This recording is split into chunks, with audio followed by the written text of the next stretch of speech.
कभी कभी हम किसी जगह पर घूमने नहीं जाते, हम वहाँ जाते हैं खुद से मिलने।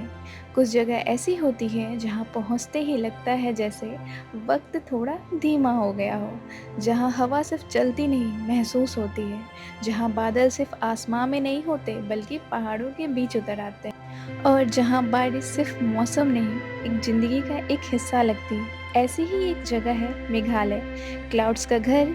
इंडिया के नॉर्थ ईस्ट में बसा हुआ ये लैंड अपनी ग्रीन वैली, इनलेस वाटरफॉल के लिए जाना जाता है। और मेरी जर्नी शुरू होती है मेघालय के पहाड़ों से नहीं, बल्कि एक ट्रेन के जर्नी से। एक ऐसी जर्नी जहाँ डेस्टिनेशन से ज़्यादा खूबसूरत था रास्ता।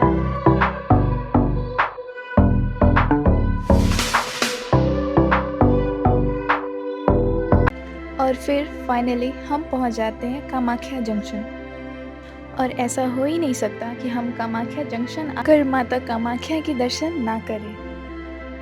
टेम्पल के मेन गेट के पास पहुंचते ही एनवायरनमेंट का एटमॉस्फेयर ही बदल जाता है। बाहर की दुनिया की भीड़ और अंदर का वो स्पिरिचुअल एनवायरनमेंट, दोनों के बीच एक अलग ही कॉन्ट्रास्ट महसूस होता है।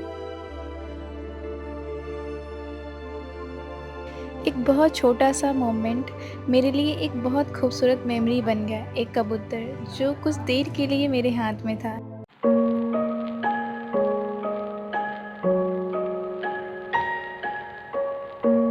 कामाख्या के बाद मैं बोट में बैठकर और ब्रह्मपुत्र नदी की तरफ निकल पड़ी। पानी के बीच हवा का वो हल्का सा टच और आसपास का साइलेंस, सब कुछ एकदम पीसफुल था।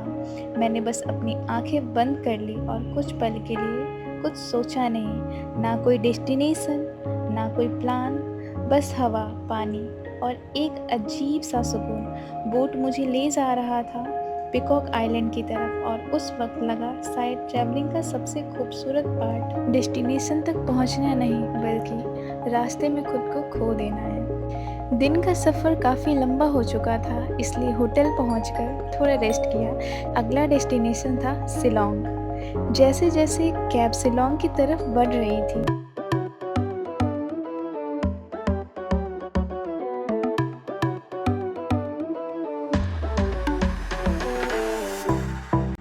और धीरे धीरे बढ़ती ग्रीनरी, ऐसा लग रहा था जैसे सिटी लाइफ से दूर नेचर के और करीब जा रहे हैं।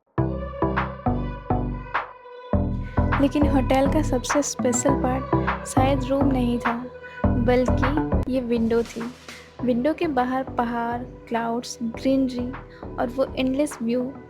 अगला सफ़र था शिलोंग से चेरापूंजी।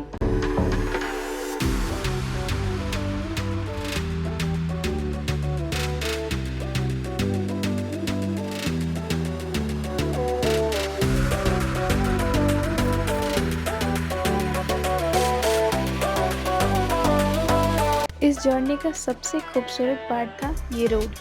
कभी रोड पहाड़ों के बीच से निकलता, कभी क्लाउड्स बिल्कुल पास आ जाते, और कभी सामने का व्यू इतना ब्यूटीफुल होता कि बस कैमरा निकालने का मन करता। लेकिन कुछ देर बाद मैंने कैमरा साइड में रख दिया, कार से बाहर निकली और एक पीसफुल सी जगह पर रुक गई। कोई लाउड म्यूज़िक नहीं, कोई रश नहीं, बस हवा, पहाड़ों की ग्रीनरी और नेचर की वो नेचुरल साउंड। मैंने आंखें बंद कर ली और बस नेचर को फील किया। उस मोमेंट पे समझ आया कि हम अक्सर ब्यूटीफुल प्लेस को कैमरे में कैप्चर करने में इतने बिजी हो जाते हैं कि उन्हें एक्चुअली में फील करना भूल जाते हैं। इसलिए कभी कभी कैमरे को नीचे रखना भी ज़रूरी है। कुछ मोमेंट्स रिकॉर्ड करने के लिए नहीं, बल्कि याद रखने के लिए होते हैं। और चेरापूंजी की तरफ बढ़ते हुए हर टर्न के साथ नेचर और भी ब्यूटीफुल होता जा रहा था।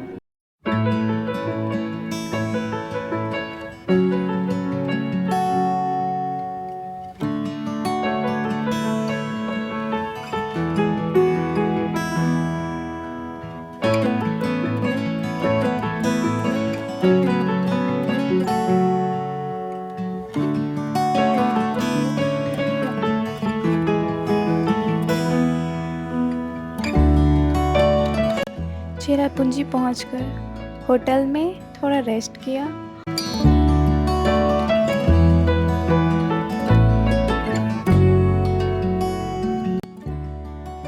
अगला स्टेप था इको पार्क। यहाँ आकर ऐसा लगा जैसे मेघालय ने अपनी ग्रीनरी का एक और लेवल दिखा दिया हो। और फिर सामने था एक breathtaking view, Seven Sister Falls का ओरिजिन। पहाड़ों से गिरता हुआ पानी, दूर तक फैली हरियाली।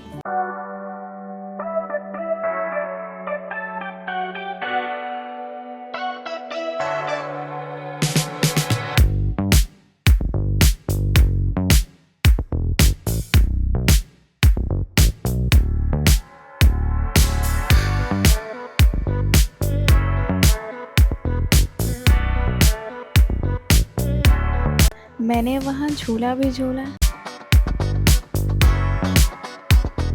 झूला थोड़ी मस्ती भी की।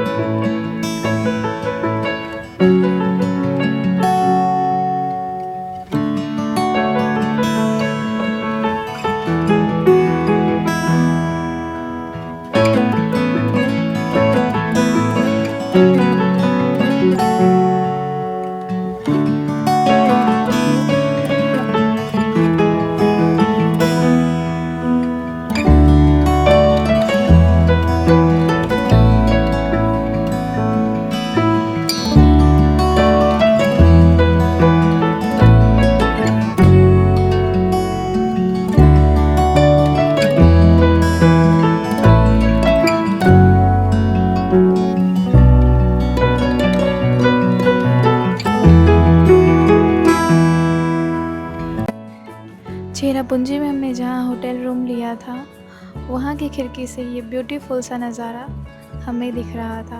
और फिर वहाँ हमने बालकनी से भी देखा